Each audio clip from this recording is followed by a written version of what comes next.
दर्शको नमस्कार. सखी सह्याद्री या कार्यक्रमात आपलं अगदी मनापासून स्वागत. दर्शको, लिखाण अशी ही एक कला आहे जी शब्दांच्या माध्यमातून आपल्या भावभावना व्यक्त करते, आपल्याला एकत्रित आणण्याचं काम करते. अनेक दिग्गज लेखकांनी या साहित्याला अगदी समृद्ध केलेलं आहे. आजही हे साहित्य वाचकांच्या मनावर अधिराज्य करत आहे. म्हणूनच साहित्यकांच्या लेखणीचा प्रवास कसा घडत गेला हे जाणून घेण्यासाठी आपण नेहमीच उत्सुक असतो. दर्शक हो, आज आपण आपल्या कार्यक्रमात महाराष्ट्राच्या ज्येष्ठ साहित्यिका डॉक्टर प्रतिमा इंगोले यांना स्टुडिओत आमंत्रित केलेला आहे. लेखिका, कवयित्री, कादंबरीकार, बालसाहित्य लिहिणाऱ्या आणि लोकसाहित्याचा भरपूर अभ्यास करणाऱ्या प्रतिमाताईंचा हा प्रवास वयाच्या 10 वर्षापासून सुरू झाला तर या वयाच्या 70च्या टप्प्यावर अजूनही तसाच सुरू आहे. या प्रवासात त्यांना जवळपास 140हून अधिक पुरस्कारांनी सन्मानित करण्यात आलेलं आहे. 97 पुस्तकं, 13 कथासंग्रह, 6 कविता संग्रह आणि अनेक कादंबरी त्यांची प्रकाशित झालेली आहे. कसा हा प्रवास घडत गेलाय हे जाणून घेण्याची उत्सुकता आता मात्र झालेली आहे. कार्यक्रमाचं शीर्षकही आपण खूप छान घेतलेलं आहे, साहित्याच्या माध्यमातून जीवनाची सार्थकता. प्रतिमाताईंचं आता स्वागत करूया. नमस्कार प्रतिमाताई. नमस्ते. नमस्ते. आणि कार्यक्रमात अगदी मनापासून आपलं स्वागत आहे. कशा आहात? धन्यवाद. मी छान आहे, मजेत आहे आणि आनंदात आहे. आणि लिखाण तसं सुरू आहे? लिखाण सुरूच आहे, अजून खूप लिहायचं आहे. बघूया आता कितपत जमते ते. आयुष्य किती राहिलं आहे. प्रदीर्घ इतका प्रवास लेखणीचा आधीच झालेला आहे तरी अजून लिहायचं आहे आपल्याला. किती छान. अजून लिहायचं आहे म्हणजे आतापर्यंत भोवतालचंच लिहिलं आहे. आता स्वतःकडे वळायचं आहे. आमचं जे कुटुंब आहे त्याकडे वळायचं आहे. माझ्या आजीची एक कहाणी आहे, माझ्या पणजीची कहाणी आहे, आईची कहाणी आहे आणि माझी पण एक कहाणी आहे. अच्छा. त्या काही मांडल्या नाहीत अजून आतापर्यंत. तर बघूया आता किती वेळ मिळतो त्यावर आहे. म्हणजे सुरुवातीपासून दमदार लेखनाची वाटचाल सुरू आहे, ती अशी सुरू राहणार आहे. आपल्यानं कार्यक्रमाच्या शीर्षक आपण घेतलेलं आहे की साहित्याच्या माध्यमातून जीवनाची सार्थकता. तर प्रतिमाताई, काय सांगाल तुम्ही की या साहित्याने तुमच्या जीवनाला कसा आकार दिला? साहित्यानेच माझ्या जीवनाला सार्थकता दिली असं म्हटलं तरी चालेल. कारण कसं आहे की मी खेड्यात होते. एकतर मला कौटुंबिक पार्श्वभूमी जी आहे ती काही साहित्याची नव्हती. तसं आजोबा कवी होते म्हणा माझे, पण कसं आहे मी जिथे सासरी आमच्या काही म्हणजे फारसं शिक्षण किंवा असं नव्हतं किंवा त्यांना साहित्याची आवड नव्हती. आणि तरीही पण मी लिहित गेले. याला कारण वाचक आहे. कारण वाचकांनी मला खूप उचलून धरलं म्हटलं तरी चालेल. आणि त्याला एकच कारण आहे की मी त्यांच्या मनातलं लिहित गेले. म्हणजे ते वाचकांना आपलं वाटत गेलं म्हणून त्यांनी मला उचलून धरलं. आणि म्हणूनच मला कितीही लोकांनी प्रतिरोध केला तरी तो फिका पडला. कारण वाचकांची जी लोकप्रियता किंवा त्यांना जे माझं साहित्य आवडत होतं ते सगळ्यांच्या पार गेलं. म्हणजे लोक आधी प्रतिमा इंगोले यांच्या साहित्याला ओळखायला लागले, त्या कथा स्वतःच्या म्हणून सांगायला लागले, नंतर नावाला ओळखायला लागले. आणि व्यक्ती म्हणून तर मला फार कोणी ओळखतच नाही. कारण पण माझं साहित्य सगळीकडे पोचलं आहे, यात मला धन्यता आहे, मला सार्थकता आहे. माझ्या साहित्याने कित्येक लोकांना घडवलं आहे. अगदी म्हणजे डॉक्टर असणाऱ्या लोकांपासून, डॉक्टर म्हणजे साहित्याचे डॉक्टर किंवा पाणठेल्यापासनं, म्हणजे त्या लोकांना माझं साहित्य माहिती आहे. मी कुठेही खेड्यात गेले तर ते लोक मला सांगतात की हो आम्ही वाचलेलं आहे. त्यात मला सार्थकता वाटते. आणि आता आज तुम्ही माझ्याशी बोलताय हे पण एक सार्थकतेचा क्षण आहे ना. कारण तसं तर काही मला म्हणजे कौटुंबिक पार्श्वभूमी नव्हती. मी खेड्यात राहणारी आणि म्हणजे शिकले मी आणि साहित्यामुळेच खरं तर मला नोकरी मिळाली. त्यामुळे मी माझा व्यक्तिमत्व विकास सुद्धा करू शकले. कारण 10 लोकांच्या किंवा 10 ज्या वैचारिक स्त्रिया आहेत किंवा ज्यांनी समाजासाठी काहीतरी केलं आहे त्या माझ्या संपर्कात येत गेल्या आणि त्यांच्यापासून मी शिकत गेले. म्हणजे आयुष्यभर मी स्वतःची जी जिज्ञासू वृत्ती आहे किंवा मुमुक्षू वृत्ती आहे ती कायम ठेवली आणि त्यामुळे मला माझा जो विकास आहे तो मला करता आला. बरोबर. पण लिखाण कौशल्याला प्रेरणा देणारं नेमकं कारण कोणतं ठरलं आणि हा प्रवास सुरू झाला? लिखाणाला कारण एकच आहे. कारण माझे वडील मी 1.5 वर्षाची असताना वारले. आणि आजोबा मला घेऊन गेले. त्यांचं गाव होतं खेडं, सातपुड्याच्या कुशीत आहे, दानापूर नावाचं. आदिवासी संस्कृती सुद्धा बाजूला आहे आणि ग्रामीण संस्कृती तर आहेच, म्हणजे ते गाव खेडच आहे. तर मला वडील नाहीत म्हणून ते जो वाडा संस्कृती तिथे कायम होती. आणि त्या लोकांना असं वाटत होतं की ही एका पखानी उणी आहे. बरं. त्यामुळे त्यांनी माझ्यावर जी मायेची पाखर घातली हं. ती मला म्हणजे आयुष्यभर शिदोरी पुरून उरली. आणि मग मला असं वाटायला लागलं की ह्या माझ्यावर इतकं लोभ करतात, हं. तर आपण सुद्धा त्यांच्यासाठी काहीतरी करायला पाहिजे. म्हणून मी त्यांच्या जवळ जात गेले, त्यांचं दुःख जाणून घेण्याचा प्रयत्न करत गेले. आणि बरं. भुलाईमध्ये सुद्धा मी मनोगतामध्ये तेच लिहिलं आहे हं. की ज्या बोलत नाहीत त्या माझ्याशी बोलतायत आणि त्यांची कहाणी मी मांडते आहे. बरं. त्यामुळे मला म्हणजे प्रेरणा तर खरं तीच आहे. मी एम.ए.ला असताना कादंबरी हा विषय घेतला होता बरं. आणि तेव्हा 10 कादंबऱ्या अभ्यासक्रमात होत्या. हं. त्यात पण लक्षात कोण घेतो ही ह.न. आपटेंची कादंबरी होती मुख्य म्हणजे. आणि ती कादंबरी जेव्हा मी वाचली तेव्हा माझं सगळं भावविश्व ढवळून निघालं. हं. कारण मुख्य म्हणजे माझी आई विधवा होती आणि त्या कादंबरीमध्ये विधवा यमूचं दुःख ह.न. आपटेंनी मांडलं आहे. पण ते वाचताना मला असं जाणवत गेलं की ही जी यमू आहे तिच्यापेक्षा तर ग्रामीण भागातल्या विधवेचं दुःख कितीतरी तीव्र आहे, हो. कितीतरी दाहक आहे. कारण यमू घरामध्ये सुरक्षित आहे हं. आणि ग्रामीण विभागातली जी विधवा स्त्री आहे तिला तर घराबाहेर पडावं लागतं, कारण पोट भरण्यासाठी संघर्ष करावा लागतो. हो. घरात बसून काही जमत नाही, त्यामुळे तिचा संघर्ष जास्त तीव्र आहे असं मला वाटलं. आणि मग मला अशी प्रेरणा झाली की आपण त्यांचं काहीतरी मांडलं पाहिजे. बरं. लहानपणी पण मला कथा खूप आवडायची. मी बरं. आईला म्हणायची आई कहाणी सांग, आई कहाणी सांग. हां. आणि मग आई म्हणायची पोरीच्या जातीनं जास्त काहिनी ऐकू नये म्हणे. हं. मी म्हणायची का, तर नाही म्हणे पोरीच्या जीवनाचीच काहिनी होते. बरं. मग मला असं वाटलं की आता यांनी कहाण्या ऐकल्याने वाड्यातल्या बायांनी तरी सुद्धा प्रत्येकीची एक वेगळी वेगळी कहाणी आहे. हो. मग हे जर कहाणी न ऐकून जर कहाण्या होत आहेत तर मी तर कहाणी ऐकायलाच पाहिजे, निदान त्यांच्या कहाण्या मांडायला पाहिजे. आणि खरं म्हणजे त्यांचा जिव्हाळा हाच माझ्या लेखनाची प्रेरणा ठरला. आणि म्हणजे मी असं शिकत गेले सगळं. म्हणजे त्या जे करत होत्या ते प्रत्येक काम असं शिकण्याची माझी वृत्ती होती. त्यामुळे मी शेतात जायची, शेतातली सगळी कामं करायची. आणि मग मला असं वाटायचं की आपण यांचं दुःख मांडलं पाहिजे. हो. आणि तेव्हाच काय झालं की सगळ्यांमध्ये मी ज्या आत्मीयतेने मिसळत गेले हां. त्यामुळे माझा शब्दसंग्रह वाढत गेला. नकळत माझ्या मनाने हां. जे वऱ्हाडी शब्दाचा संग्रह साठवला. बरं. तर आता असं होतं की मी काही लिहायला लागले की मला शब्दांचा कधी म्हणजे तुटवडा पडत नाही, आपोआप शब्द माझ्या समोर उभे राहतात. हां. याला कारण माझ्या बालपणीचे संस्कार किंवा मी तेव्हा जी स्वतःची वृत्ती अशी व्यापक ठेवली त्यामुळे मला हे घडत गेलं. बरोबर. म्हणजे संकुचित वृत्ती नव्हती. हो. हां, आणि त्यामुळे- बालपणातले जे अनुभव म्हणा किंवा त्याचाही लिखाणावर प्रभाव पडलाच असेल ना हो, प्रतिभाताई? त्यावरच सगळं म्हणजे पाया तोच आहे खरं म्हटलं तर.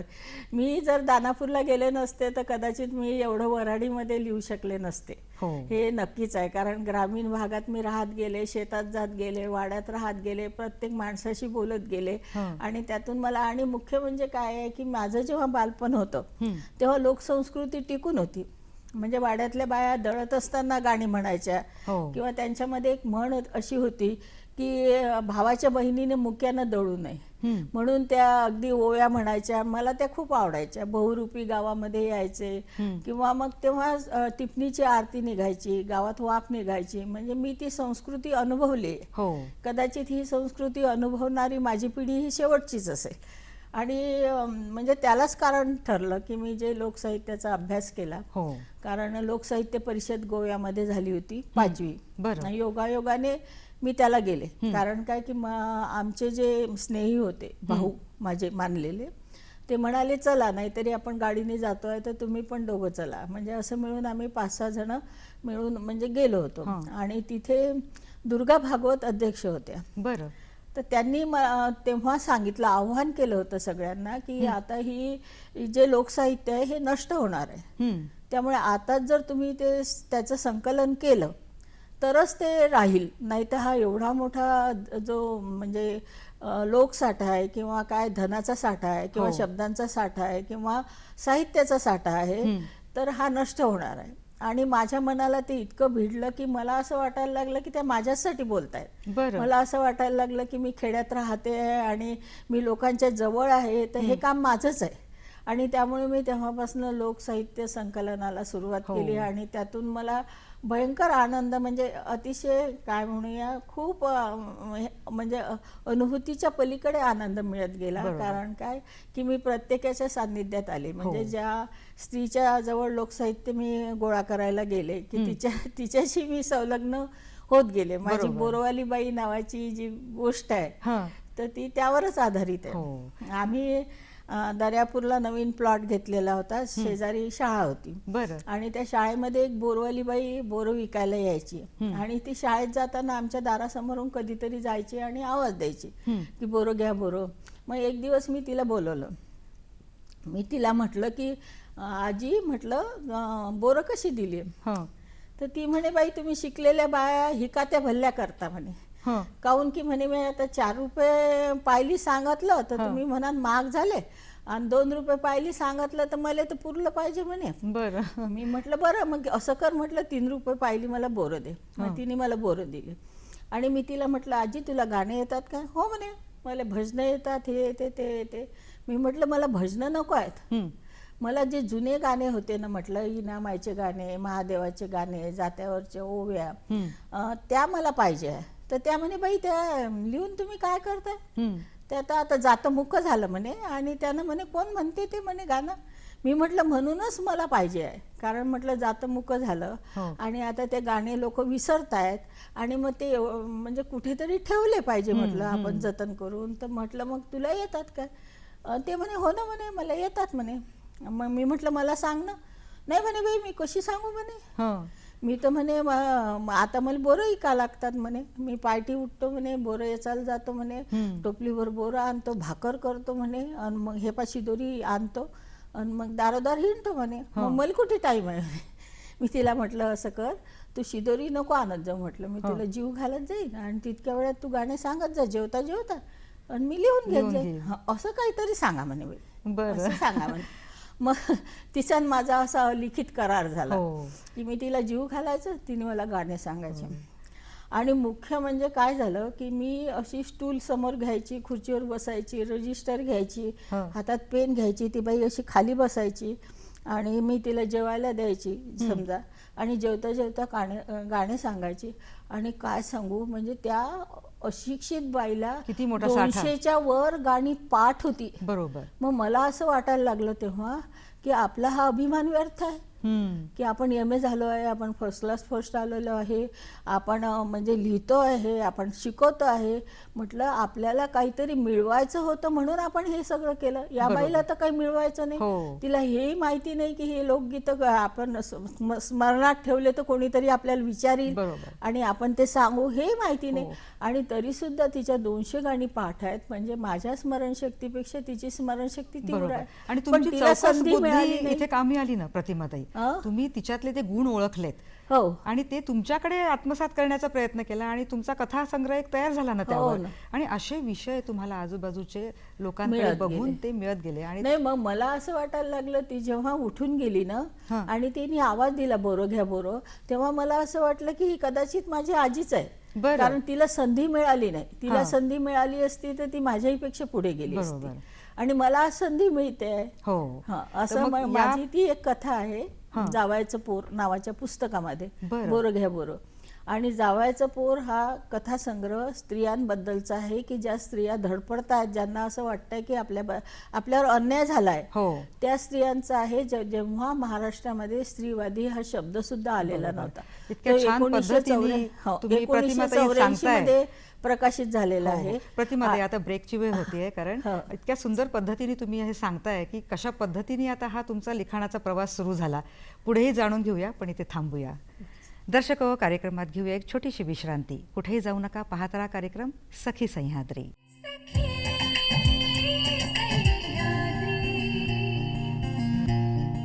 दर्शक हो, या छोट्याशा विश्रांतीनंतर सखी सह्याद्री या कार्यक्रमात पुन्हा एकदा मनापासून स्वागत. प्रतिमाताईंच्या लिखाणाच्या प्रवासाबद्दल जाणून घेत आहोत. पुढे गप्पा मारूया. प्रतिमाताई, सुरुवात तर खूप छान झाली.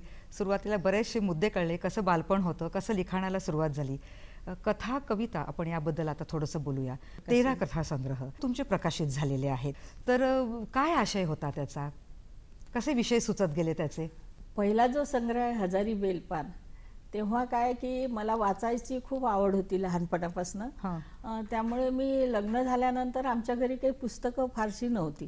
त्यामुळे काय करायची की पेपर पहिल्या शब्दापासून शेवटपर्यंत वाचायची दुपारी. बरं. आणि मग त्यामध्ये सदर होतं बंडी उलार झाली, आणि ते वाचताना मला असं जाणवलं की अशा कथा तर आपणही लिहू शकतो. आणि मी पहिली कथा लिहिली ते तर ग्रुप सेक्रेटरी पोट्ट टुकुर टुकुर पाहे.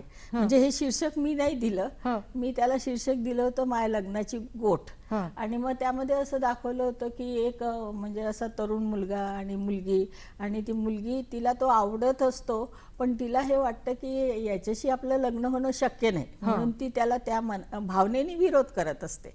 आणि नेमकं तिचा जावई त्यालाच म्हणजे पसंत करतो आणि त्या दोघांचं लग्न होतं. आणि मग ते माय लग्नाची गोठ असं दिलं होतं. आणि बंडी उलार झाली सदर होतं. मग मला असं वाटलं की आपण कथा तर लिहिली, पण आता ही तरुण भारताकडे पाठवायची कशी? पेपर तर खूप मोठा आहे. मग मला वाटलं की वार्ताहर आहे ना, वार्ताहर पाठवेल.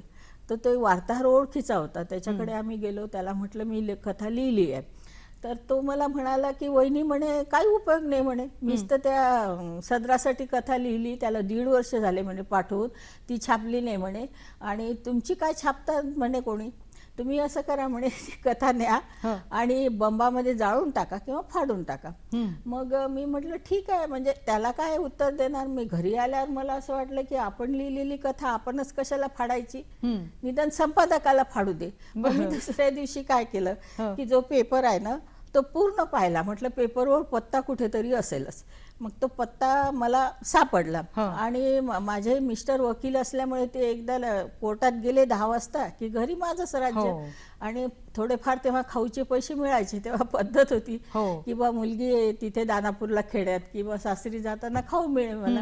मग तो माझ्याकडे राहायचा. मग मी काय केलं, गेले आणि पाकिट विकत आणलं. नशिबाने सब पोस्ट आमच्या घराजवळ होतं आणि ते मला माहित होतं. आणि त्या पाकिटात कथा टाकली आणि म्हटलं आता ही संपादक फाडेल आणि पाठवून दिली.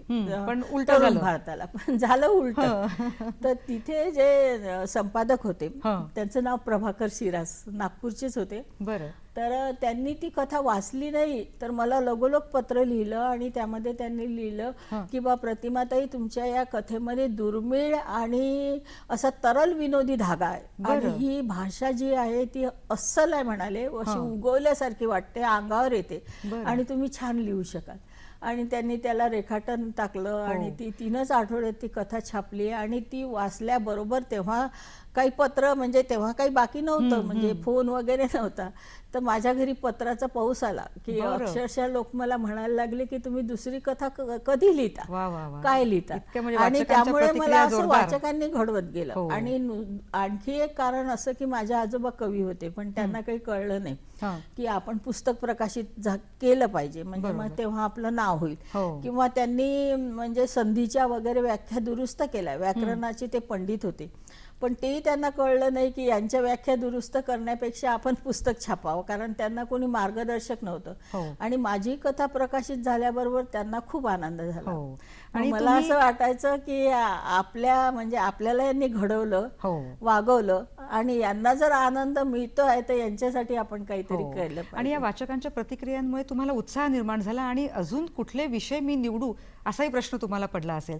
पण तुम्ही सामाजिक विषयही खूप छान पद्धतीने हाताळलेत कथासंग्रहामध्ये. हे सामाजिक विषय कोणते होते? नाही, सामाजिक म्हणजे मी समाजातच राहत होते ना, त्यामुळे काय आजूबाजूला बघत होते, आजूबाजूचे सगळे विषय म्हणजे माझ्या जवळचे होते सगळे. आणि खेड्यात राहत होते, त्यामुळे खेड्यातले अनुभव, आणि मुख्य म्हणजे बंडी उलार झाली हे वराडीचं सदर होतं. आणि वराडीचं सदर असल्यामुळे मी जे ग्रामीण भागातले विनोद आहेत किंवा अंधश्रद्धा आहे, मुख्य म्हणजे पहिल्यांदा हे महत्वाचं आहे की मी नुसतं लिहिण्यासाठी लिहिलं नाही. ते तरी बंडी उलार झाली मध्ये माझ्या 11 कथा प्रकाशित झाल्या.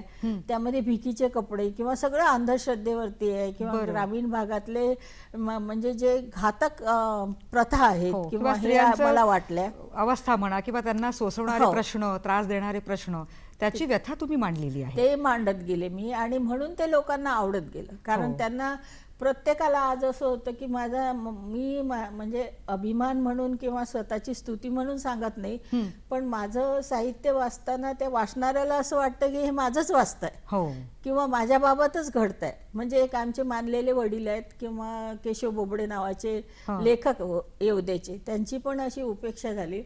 तर मी एक लेखकावर कथा लिहिली तर ते म्हणे, प्रतिमाताई तुम्ही ही माझ्यावरच लिहिली. म्हणजे असं प्रत्येकाला वाटत गेलं. म्हणजे काय असेल ते वैशिष्ट्य, पण माझं साहित्य, वाचकांना खूप तुमचं साहित्य आवडतंय, आवडत गेलं ते. आणि गढी ही जी एक तुमची कथा होती ती तर 12वीच्या अभ्यासक्रमाला होती, आणि सपन ही एक जी कथा ती 11वीच्या अभ्यासक्रमाला होती. आणि सपन या कथेचा आशय, त्या आशयाने हजारो विद्यार्थ्यांचे, महाराष्ट्रातील विद्यार्थ्यांचे मतपरिवर्तन झालं. तर थोडक्यात काय तो आशय होता, तो जाणून घ्यायला उत्सुकता आहे. सपनमध्ये असं होतं की म्हणजे हुंडा घेऊन त्या मुलीचं लग्न ठरतं, पण तरी त्या जे सासरचे लोक आहेत त्यांची म्हणजे हे होत नाही, म्हणजे तृप्ती होत नाही. तर ते लग्नामध्ये आणखी त्या गोफ मागतात, आणि मग ते त्या मुलीला आवडत नाही, कारण ती शिकलेली असते. तिला असं वाटतं की माझ्या वडिलांनी एवढं मोठं केलं आणि तरी सुद्धा हे तो नवरदेव रुसून बसला. तर मग ती म्हणते की मला लग्नच करायचं नाही. पण तिचा आत्याचा मुलगा जो आहे तो डॉक्टर असतो. वास्तविक म्हणजे तिच्या वडिलांची अशी इच्छा असते की बा आपण या आत्याच्या मुलाला द्यावं. त्या भूमिकेतून ते जावई म्हणून त्याच्याकडे बघत असतात, पण त्या आत्याचं इच्छा नसते. तिला असं वाटते की माझा मुलगा डॉक्टर झाला तर मला खूप मोठा हुंडा मिळेल किंवा मग काहीतरी म्हणजे चांगलं याचं भवितव्य घडेल असं वाटत असतं. पण तो मुलगाच शेवटी म्हणतो की मी हिच्याशी लग्न करतो म्हणून, आणि मग असं त्याचा शेवट चांगला होतो.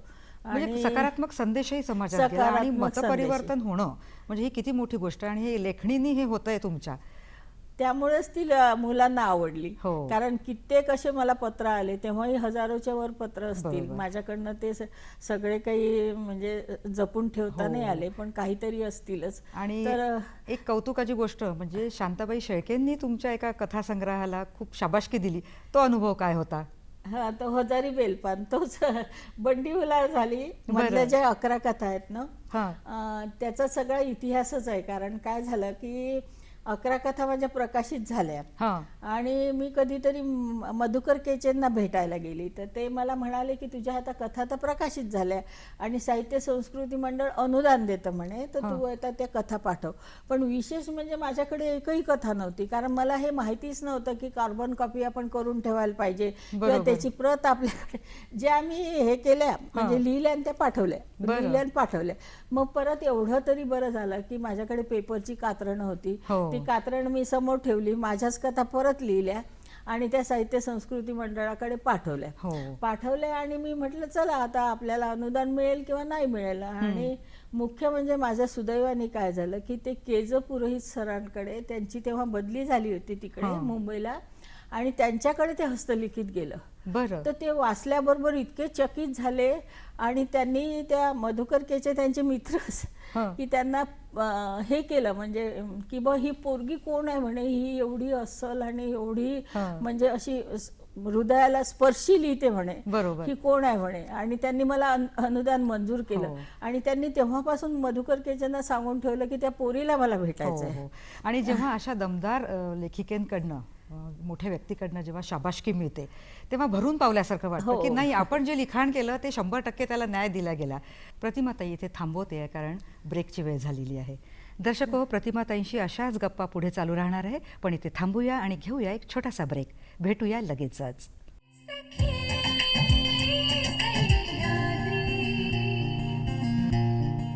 दर्शक हो, या ब्रेकनंतर सखी सह्याद्री या कार्यक्रमात आपलं मनापासून स्वागत आहे. साहित्याच्या माध्यमातून जीवनाची सार्थकता या शीर्षकाअंतर्गत ज्येष्ठ साहित्यिका डॉक्टर प्रतिमा इंगोले आपल्यासोबत स्टुडिओत उपस्थित आहेत आणि मनमोकळ्या गप्पा सुरू आहेत. छान लिखाणाचा प्रवास त्या रंगवून आपल्याला सांगतायत. पुढेही जाणून घेऊया. प्रतिमाताई, ब्रेकवर जाण्याआधी आपण बक्षिसांबद्दल थोडंसं म्हणजे म्हटलं होतं की शांताबाई शेळकेंनी तुम्हाला कौतुक केलं, शाबासकी दिली होती, तर तो मुद्दा राहिला होता, जाणून घ्यायचा आहे. काय सांगाल? तर हजारी बेलपान हा जो माझा पहिला कथासंग्रह आहे ना, हां. हा मग महाराष्ट्र राज्य साहित्य संस्कृती मंडळाच्या अनुदानाने प्रकाशित झाला. आणि मुख्य म्हणजे पुण्याच्या समाज प्रबोधन संस्थेने तो प्रकाशित केला. गप्र प्रधान त्या संस्थेचे अध्यक्ष होते आणि विलास वाघ त्याचे सचिव होते. त्यांनी तो प्रकाशित केला आणि योगायोगाने त्याच वर्षी महाराष्ट्र राज्य साहित्य संस्कृती मंडळाने पुरस्कार जाहीर केले. बरं. यशवंतराव चव्हाण साहित्य पुरस्कार. आणि माझ्या मला काहीही ध्यानीमनी कल्पना नसताना त्या संग्रहाला पुरस्कार मिळाला. बरं. आणि मी तो घ्यायला पुण्याला गेले. आणि पुण्याला गेले तर तिथे परीक्षकांच्या वतीने, कारण 3 परीक्षक होते, माझ्या कोणी ओळखीचं नव्हतं. विजयाबाई राजाध्यक्ष होते, गंगाधर पानतावणे होते आणि शांताबाई शेळके होत्या. बरं. तर विजयाबाई राजाध्यक्ष काही त्या कार्यक्रमाला आले नाही, गंगाधर पानतावणे, पण परीक्षकाच्या वतीने शांताबाई शेळके आल्या होत्या. आणि त्या परीक्षकाच्या वतीने बोलल्या आणि त्यांनी अगदी जाहीररित्या त्या कार्यक्रमामध्ये सांगितलं की हा हजारी बेलपान कथासंग्रह वाचताना मला ते सारखे संवाद असे माझ्या कानात घुमतात.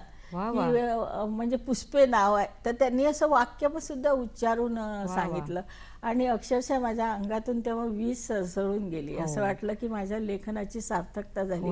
एवढी मोठी ही महाराष्ट्राची अगदी काय महाराष्ट्राची लाडकी शांताबाई आणि ती माझं कौतुक करते आहे, यापेक्षा आणखी सार्थकतेचा क्षण काय असू शकेल. असे माझ्या आयुष्यात खूप म्हणजे या लेखनामुळे सार्थकतेचे क्षण आलेले आहेत आणि ते मी मनापासून उपभोगले आहे. त्याचा आनंद मला अगदी तृप्ती देतो आहे. हे महत्त्वाचं आहे. आणि हा तर झाला कथासंग्रहाचा. आम्हाला पुढेही भरपूर जाणून घ्यायचं आहे, तर कविता संग्रहांकडे मी वळते आहे.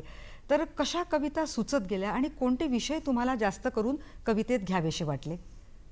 माझा भुलाई नावाचा जो कविता संग्रह पहिला आहे तो निखळ वऱ्हाडीत आहे. म्हणजे माझं असं झालं आहे की हजारी बेलपान हा कथासंग्रह निखळ गद्य आहे. तो पहिला आहे महाराष्ट्रामध्ये, 1984 मध्ये प्रकाशित झाला आहे. तोपर्यंत लोक संवादासाठी वऱ्हाडी वापरत होते, निवेदनासाठी मराठी वापरत होते. आणि त्याला जेव्हा त्याचं प्रकाशन झालं तेव्हा लोकांनी म्हटलं सुद्धा, म्हणजे जे आले होते पाहुणे, की हा असा अस्सल आहे, यामध्ये भेसळ नाही. म्हणजे पहिल्या शब्दापासून जे वऱ्हाडी सुरू होते ती शेवटच्या शब्दापर्यंत आहे. तसंच भुलाई संग्रहाचं आहे. बहिणाबाईची गाणी ही तर म्हणजे अतिशय लोकप्रिय आहेत आणि बहिणाबाईची गाणी ही बोलीत आहेत. आणि बहिणाबाईच्या गाण्यानंतर एका कवयित्रीने लिहिलेला भुलाई हा पहिला म्हणजे कविता संग्रह आहे. त्यामुळे मला त्याचं अतिशय महत्व आहे आणि तो ग्रामीण स्त्रीचं जीवन मी मांडत गेले. आणि मुख्य म्हणजे मला पहिल्यांदा कविता सुचली, ती सुद्धा त्या भुलाईमध्ये आहे. कारण मी अशी माझ्या मिस्टरांसोबत स्कूटरवर जात होते आणि बाजूला पेरणी चालू होती आणि मग मला असं वाटलं की नवथर भावनांची जी पेरणी होते एखाद्या मुलीच्या मनात, ती अशीच होते. आणि नवाई येल नावाची ती माझी कविता मी पहिल्यांदा लिहिली, नंतर कथेकडे वळले. पण अक्षरशः सांगायचं म्हणजे मुद्दा असा आहे की कथाच माझ्या रक्तात भिनली आहे. कारण काय की प्रत्येकाच्या रक्तात असते ती. आता तुम्ही माझ्याशी बोलताय किंवा हे बोलतायत किंवा कोणीही कोणाशी बोलताय तर ती त्याची कथाच होऊ शकते. म्हणजे समाजात अशी कथा अशी सार्वत्रिक आहे. तुमचं इतकं सृजनशील मन आहे ना प्रतिमाताई, की तुम्हाला कुठलाही विषय मिळाला की लगेच ते रूपांतर कथेत किंवा कवितेत होणारच. हो, तसं नाही म्हणत मी, कारण तसं म्हटलं तर म्हणजे स्वतःची स्तुती होईल तसं बिसं काही नाही आहे. पण एवढंच की मी समाजावर प्रेम करते आणि ते प्रेम करते म्हणून मला त्यांच्या मनापर्यंत जाता येते, त्यांच्या भावना जाणून घेता येतात आणि त्यांच्या भावना मला त्यांच्या शब्दात मांडता येतात. हे महत्त्वाचं. म्हणजे तुमचे रचलेले शब्द प्रेक्षकांच्या वाचकांच्या मनामध्ये घर करत गेले. इतक्या प्रतिक्रिया तुम्हाला इतक्या चांगल्या पद्धतीने येत होत्या की तुम्हाला अधिकाधिक सुचत गेलं आणि जे काय प्रश्न मांडायचे होते तुम्हाला त्या जनतेसमोर म्हणा किंवा वाचकांसमोर, काय मतपरिवर्तन करायचं होतं ते देखील तुम्ही सहजतेने त्यांच्या मनापर्यंत भिडवलं देखील आहे. हे मात्र खरं आहे. तुम्ही मगाशी गडी म्हटलं, आता आपण कथेबद्दलच बोलतोय, तर गडी कथा सुद्धा अशी संस्कारक्षम आहे आणि माझ्या आयुष्याचं सार्थक आता जे आपला विषय आहे ते त्यामुळेच झालं आहे की आता या उतार वयात गडी नावाची माझी कथा 12वीच्या अभ्यासक्रमात लागली आहे आणि 12वीचे जे विद्यार्थी आहेत ते अतिशय संस्कारक्षम असतात आणि ही गडी कथा म्हणजे कार्डल आहे.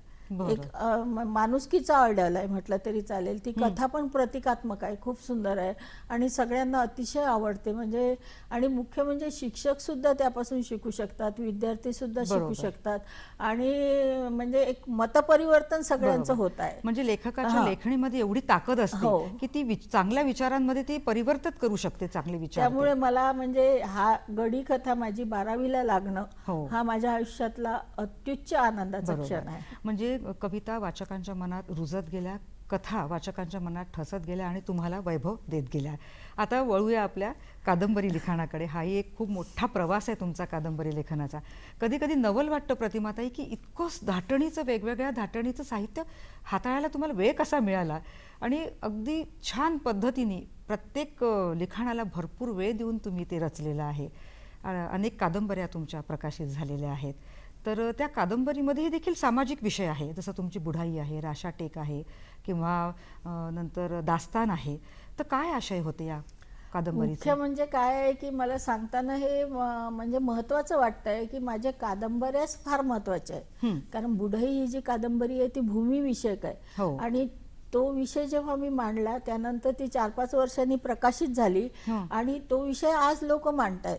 म्हणजे पिकाऊ जमिनीचं क्षेत्र आज कमी होत आहे आणि त्याचा परिणाम अन्नधान्याच्या निर्मितीवर होईल आणि कदाचित मानवाला उद्या अन्नधान्याचा तुटवडा पडेल, हा विषय आता लोक मांडतायत. ती बुढाई कादंबरी माझी 1989 मध्ये प्रकाशित झाली. म्हणजे साधारणतः 20-25 वर्षापूर्वी तो मला विषय सुचला. आणि बुढाई कादंबरीमध्ये सुद्धा असंच आहे की गावातून शहरात आल्यानंतर म्हणजे आजकाल सगळे लोक गावातून शहरात येतात आणि शहरात आल्यानंतर त्यांच्या जीवनाची वाताहत होते, पण तरीही त्यांना शहर भुलवतो किंवा शहराचं आकर्षण वाटतं. ही बुढाई कादंबरीचा विषय आहे आणि माझ्या प्रत्येक कादंबरीचा विषय वेगवेगळा आहे, म्हणून ते त्याला समजा लोक उचलत गेले. पार्ट टाइमचा विषय सुद्धा मी पहिल्यांदा मांडला आहे की नोकरीच्या जागी स्त्रियांचं होणारं लैंगिक किंवा भावनिक शोषण, हा विषय मी पहिल्यांदा मांडला. आता त्याच्यावर लेखिका लिहित आहेत, पुरुष सुद्धा लिहित आहेत, पण पार्ट टाइम जेव्हा प्रकाशित झाली तेव्हा तो विषय कोणीही हाताळलेला नव्हता. तशीच राशा टेक ही पण तुमची कादंबरी खूप गाजलेली.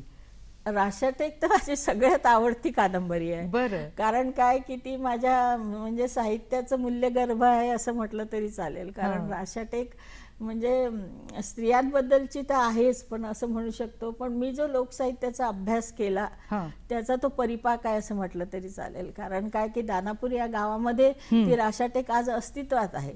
तर त्याबद्दल बोलले तर मला 40-45 मिनिट सुद्धा कमी पडतील. कारण काय की म्हणजे ती टेकडी कोणाला माहिती नव्हती, पण मला असं वाटायचं की ही राशा टेक, हिला हे नाव का आहे राशा टेक.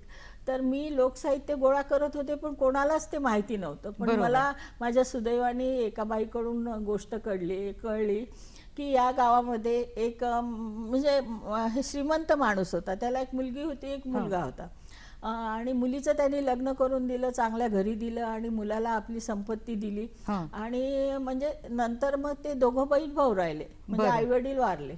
म्हणजे अशा पद्धतीने जसं आशय तुम्हाला मिळत गेला. आशय म्हणजे फारच व्यापक आहे. कारण काय झालं की ती बहीण जी आहे ना ती कालांतराने गरीब होते आणि मग तिचं लक्ष माहेराकडे असतं किंवा भावाचंही बहिणीकडे असतं, ही साहजिक आहे. तर तिला असं वाटतं कुठंतरी की आपला भाऊ आता एवढं मोठं पीक काढतोय, कारण भावाला खूप पिकतं आणि आपल्यावर ही विपन्न अवस्था आहे आणि मुलं तिचे उपाशी राहतात, ते तिच्याने पाहवत नाही. हाच किस्सा, हाच जो तुम्ही कथेचा आशय सांगताय, कादंबरीतल्या कथेचा, थोडा आपण ब्रेक नंतर जाणून घेऊया, कारण ब्रेकची वेळ झालेली आहे. दर्शको, घेऊया कार्यक्रमात छोटासा ब्रेक, भेटूया लगेचच.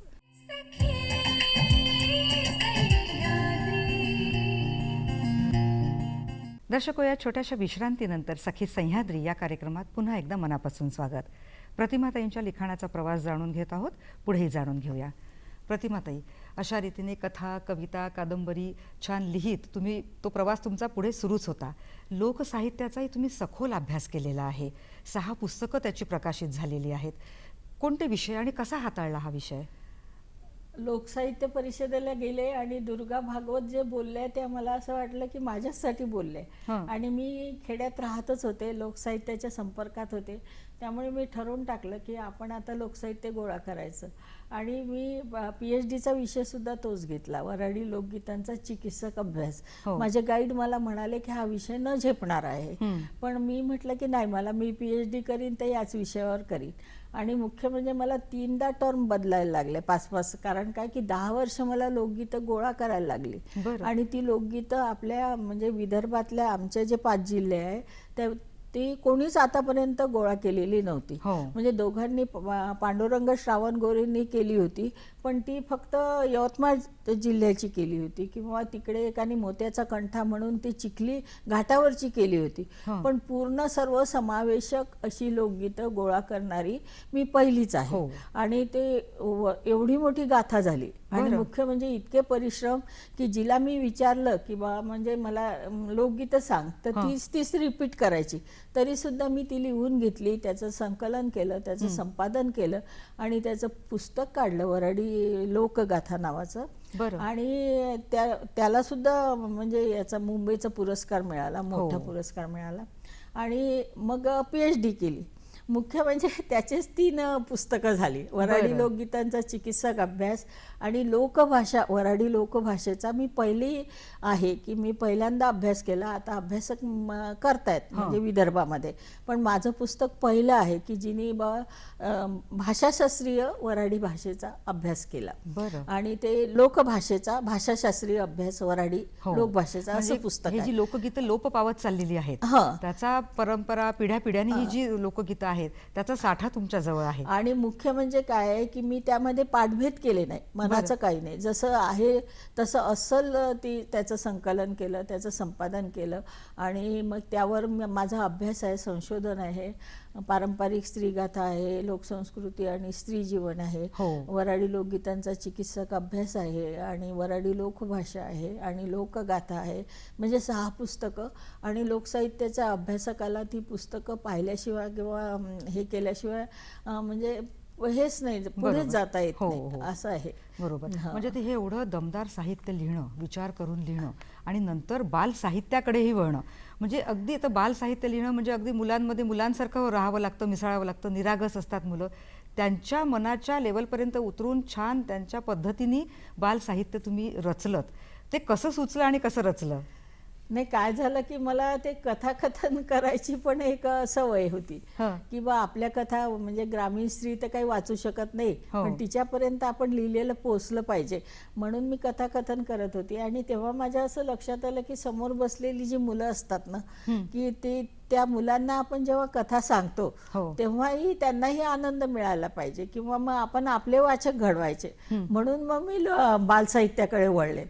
आणि मुख्य म्हणजे असं वाटायला लागलं मला तेव्हा की यांच्यासाठी सुद्धा मी लिहिलं पाहिजे. बरं. आणि मग मी जे पाहिलं त्याबद्दलच लिहिलं. एक छोटीशी माझी कविता आहे, ती तुम्हाला मी म्हणून दाखवते इथे, की तुम्हाला असं वाटेल किंवा म्हणजे की हे तर आपणही पाहिलेलं आहे. ती कविता अशी आहे की मैनाची आंघोळ. आभाळी आल्या सरीवर सरी, डबकी साचली अंगणदारी, सावळी मैना तुरतुर आली, पाणी साचलं बघू लागली. मैनाने केला आंघोळीचा बेत, पाण्यात जाऊन उतरली थेट, चोचीने पाणी लागली उडवू, अंगावर कमी बाहेरच शिंपडू. आंघोळीचा आणला आव खोटा खोटा, नव्हते साबण बादली अन लोटा, तरीही मैनाची आंघोळ झाली, मान करून तिरकी भूर उडाली, मान करून तिरकी भूर उडाली. आता हे आपण असं पाहिलेलंच असतं ना, पण मग मला शब्दात मांडणं, शब्दात गुंफणं, तर ते म्हणजे मुलांसाठीच लिहायचं म्हणून आता माझा एक नवीन कादंबरी आली आहे, पुराच्या वेढ्यात अभय. तर तो विषय सुद्धा म्हणजे खूप चांगला आहे, म्हणजे पर्यावरणाची शिकवण देणारा आहे. आणि एक कुमार असा म्हणजे ग्रामीण भागातला, जसा फास्टर पेन एक नायक आहे तसा ग्रामीण भागातला एक नायक मी त्यात दिलेला आहे, अभय नावाचा. की जो सगळ्या गावाला वाचवतो, आपल्या मित्राला वाचवतो, आपल्या घराला वाचवतो, आणि मुख्य म्हणजे आपल्या वासराला वाचवतो. तर ती आता नुकती प्रकाशित झाली. खूप छान, खूप छान. आणि तुमच्या या लिखाणाच्यावर प्रेम करणारे अनेक वाचक वर्ग आहेत. आणि इतक्या प्रतिक्रिया येतात आणि तुमचं जे कादंबरी तुम्ही लिहिलेल्या आहेत 9 प्रकाशित झालेल्या आहेत, जवळपास 25 अभ्यासक संशोधन करतायत नाही, त्यावर. 25 नव्हे, आता 56 झाले. बरं. 56 काही जणांना PhD मिळाली आहे. 56 लोक यादी केली मी आताच तयार. बरं. 56 झाले आहेत. वा वा, म्हणजे बघा तो आकडाही वाढत चाललेला आहे आणि प्रत्येक कादंबरीला भरपूर पुरस्कार मिळाले आहेत, राज्य शासनाचेही पुरस्कार मिळालेले आहेत. म्हणजे इतकं दमदार लेखन आणि वाचकांच्या प्रतिक्रियांमुळे वाचक जेव्हा हे उचलून धरतात तेव्हाच पुरस्कारांपर्यंत आपण पोहोचता. म्हणजे किती पुढे लिहायचं आहे, किती विषय सुचणार आहेत आणि आमच्यासारख्या वाचकांना ते वाचायला मिळणार आहे.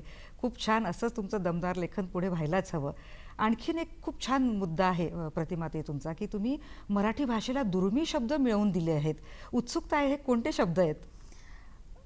उदय सोहळा नावाचा माझा दुसराच कविता संग्रह आहे. हं. तर उदय शब्द आपण वापरतो, सोहळा वापरतो, पण उदय सोहळा हा शब्द मी पहिल्यांदा वापरलेला आहे. वऱ्हाडी शब्द तर असे कितीतरी दिलेले आहेत. उदककार नावाचा तिसरा कविता संग्रह आहे.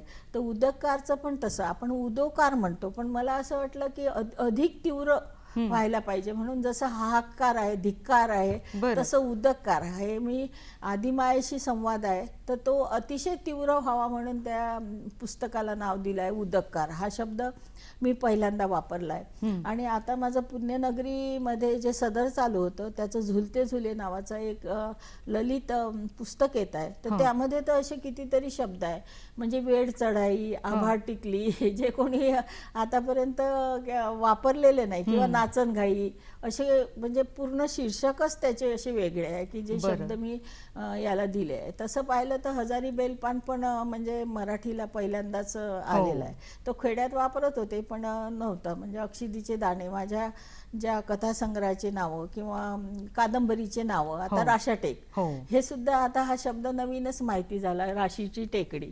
तर तो आतापर्यंत माहिती नव्हता. किंवा माझी आता नवीन कादंबरी आली दास्तान. दास्तान माहिती आहे म्हणा लोकांना, पण तरी पण बोडखी, तर लोक मला म्हणायचे, बुढाई कादंबरी बद्दल सुद्धा म्हणायचे की बुढाई म्हणजे म्हातारपण का हो, पण तसं नाही आहे. बुढाई म्हणजे जमिनीला पडलेली भेग. मी जी उन्हाळ्यात पडते आणि ज्याचा म्हणजे आपल्या कृषी संस्कृतीशी फार उपयोग आहे. बुढाईचा कृषी संस्कृतीशी संबंध आहे की बुढाई पडते म्हणून पाणी आतपर्यंत झिरपतं, बुढाई पडते म्हणून तिथले जीवजंतू नष्ट होतात आणि उपयोगी जीवजंतू तेवढे वाचतात, म्हणून तो बुढाई शब्द आहे. बुढाई हा भूमीशी संबंधित शब्द आहे. तर तो सुद्धा आता लोकांना पहिल्यांदा कळला. तर किती जण म्हणायचे बुढापासून बुढाई काय, पण तसं नाही आहे. बोडखी हा शब्द सुद्धा तसंच, की बोडखी हा शब्द मला लोक म्हणायचे बोडखी म्हणजे जिचं म्हणजे विधवा असलेली बाई जिचं टक्कल करतात ते म्हणजे बोडखी का, तसं नाही आहे. बोडखी हा एक चपलेचा प्रकार आहे. म्हणजे तो चांभाराच्या जीवनावर आधारित ती कादंबरी आहे, बलुतेदारीवर आधारित आहे. आणि बोडखी नावाचा तेव्हा प्रकार अस्तित्वात होता की जो शँडल सारखा आहे, म्हणजे जो पायाला पानतांडे किंवा याच्यामध्ये की मागून सुद्धा त्याला असं त्रिकोणी पट्टी राहायची की जे ज्यातून पाय असा सरकत नव्हता.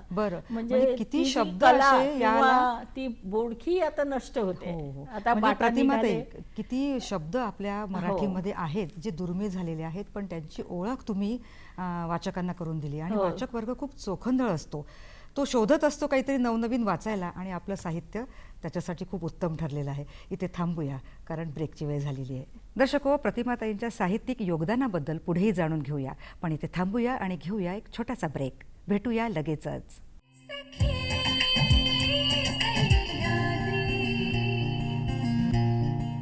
दर्शको, या छोट्याशा विश्रांतीनंतर सखी सह्याद्री या कार्यक्रमात पुन्हा एकदा स्वागत. प्रतिमाताईंशी आणखीन छान संवाद साधूया. प्रतिमाताई, कथासंग्रहाबद्दल आपण खूप छान सांगितलं, कादंबरी लिखाणाबद्दलही खूप सांगितलं. निखळ वऱ्हाडी हा एक कथासंग्रह आपल्या बोलण्यात राहून गेलेला आहे, तो वऱ्हाडी भाषेतला. आता वऱ्हाडी भाषा म्हटली की सगळ्यांनाच आवडते ती, त्याचा लहजा वेगळा, शब्द वेगळे. तर कसा तो कथासंग्रह होता, काय त्याचा आशय होता? वऱ्हाडी, निखळ वऱ्हाडीमध्ये माझे 3 कथासंग्रह आहे, हजारी बेलपान, अक्षिदीचे दाणे आणि लेक भुईची. आणि ते वाचकांना आवडतात कारण मी त्यांच्या भाषेत बोलते.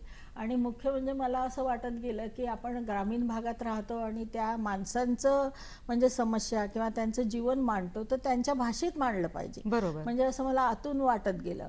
आणि बरेचदा असं होतं की मी लिहिताना जेव्हा लिहिते तेव्हा लिहायला लागल्यानंतर काही मला वऱ्हाडी सुचतं बरं. म्हणजे आपोआप त्या म्हणजे त्या कथाबीजाची किंवा त्या साहित्याची तशी मागणीच असते. आणि नाही तर मग मी त्यावर कलम करते कधीतरी किंवा म्हणजे प्रमाण मराठीतून. पण वऱ्हाडीमध्ये लिहिण्यातच मला सार्थकता आहे. कारण काय की या भूमीने मला घडवलं, त्या बोलीने मला घडवलं आणि त्या बोलीसाठी मी काहीतरी करू शकले याचा मला आनंद आहे. आणि मी वऱ्हाडी लिहिलं म्हणूनच ग्रामीण भागातल्या स्त्रियांना किंवा पुरुषांना ते आपलं वाटत गेलं. म्हणजे त्यांच्या त्यांना मनापर्यंत वाटलं, पोहोचलं. हां, आपली बाजू कोणीतरी मांडताय, आपल्या भाषेत कोणीतरी बोलताय, आपल्याबद्दल कोणीतरी बोलताय, म्हणून ते माझं साहित्य उचलत गेले. आणि मुख्य म्हणजे कथाकथनातून, वऱ्हाडी कथाकथनातून मी त्यांच्यापर्यंत थेट पोहोचत गेले. आणि त्यामुळे मला त्याची सार्थकता आहे की मी या वऱ्हाडसाठी काहीतरी करू शकले, त्यांच्या बोलीला न्याय देऊ शकले. आणि मुख्य म्हणजे असं काही नाही की वऱ्हाडी बोली लोकांना आवडत नाही. मी तर महाराष्ट्राबाहेर ती घेऊन गेले कथाकथनात. म्हणजे इकडे रायपूरला वगैरे वगैरे, तिकडे कर्नाटकात किंवा बंगलोर, म्हणजे बहुतेक म्हणजे महाराष्ट्राबाहेर सुद्धा लोकांना सांगितलं. पण कसं आहे की लोकांना ती भिडतं.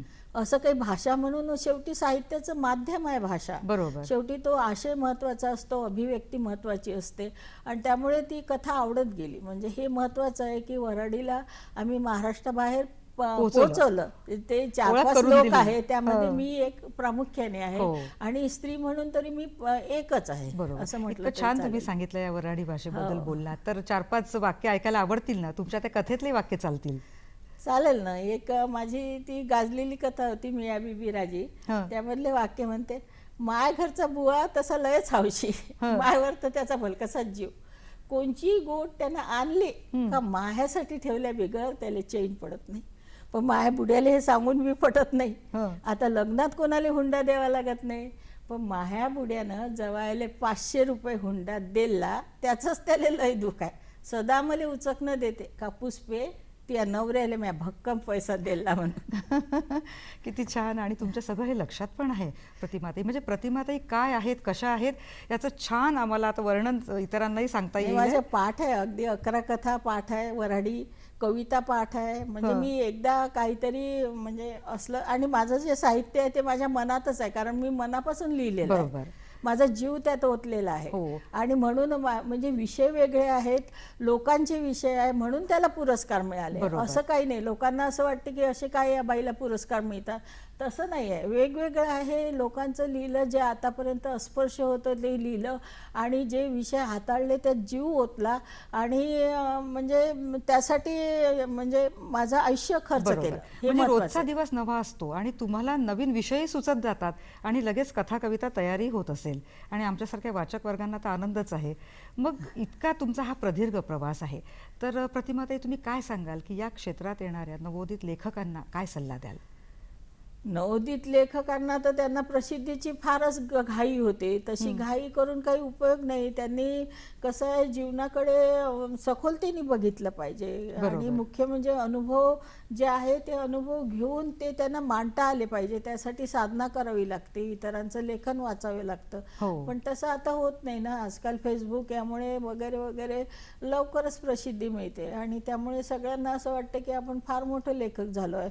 वास्तविक त्यांना शब्दसुद्धा कळत नाही, चुकीचे शब्द त्यांच्या कवितेत असतात, याच्या मला वेदना होतात. आणि मला असं मनापासून सांगावं असं वाटते की जे लिहिणारे आहे त्यांनी निदान शब्द वापरताना तरी ते अचूक आहेत की नाही याची तरी काळजी घ्यावी. कारण त्याचे साधनं उपलब्ध आहेत, आपल्याकडे शब्दकोश आहे किंवा काय आहे, किंवा तपासून घ्यावं कोणाकडून तरी. पण तसंही होत नाही, चुकीचे शब्द. आणि कुठेतरी आता वाचन संस्कृती लोप पावत चालली आहे. तिथे आता प्रत्येकच व्यक्तीने वळायलाही हवं. साहित्य हे जगाला नव्या दृष्टिकोनाने बघायला शिकवते, ती क्षमता आपल्यामध्ये निर्माण करते आणि ह्या साहित्याने आपल्या अनेक पुस्तकालयांना समृद्ध केलेलं आहे.